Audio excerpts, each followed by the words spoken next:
Live from the world's capital markets, here are the latest financial headlines brought to you by AAFX Trading. Good morning and thank you for joining us. Let's start today's technical analysis with the dollar-yen pair and the recent events stirring the markets. Greg?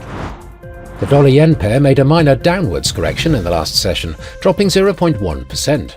According to the Williams indicator, we are in an overbought market, supporting the technical analysis's negative signal. The pound gained 0.3% against the dollar in the last session. The stochastic indicator is giving a negative signal. The last session saw the Bitcoin drop 0.4% against the dollar. The Williams indicator is giving a negative signal. The oil-dollar pair skyrocketed 1.1% in the last session. According to the CCI, we are in an overbought market. Moving on to world financial news.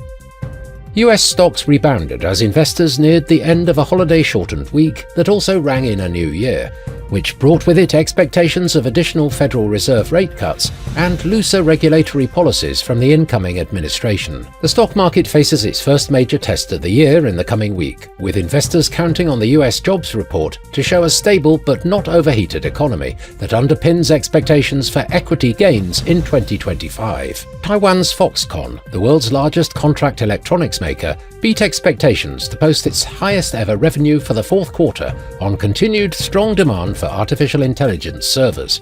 Revenue for Apple's biggest iPhone assembler jumped 15.2% to $64.72 billion. Thank you. And now moving on to our chief analyst to pick up today's main economic events. The Dutch retail sales will be released at 5:30 GMT. Japan's CFTC JPY NC net positions at 20:30 GMT.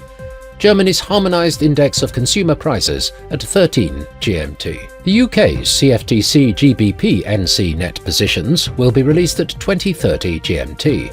Japan's Jibun Bank Services PMI at 0:30 GMT. The US 3-month bill auction at 16:30 GMT. We hope that you've enjoyed today's market outlook.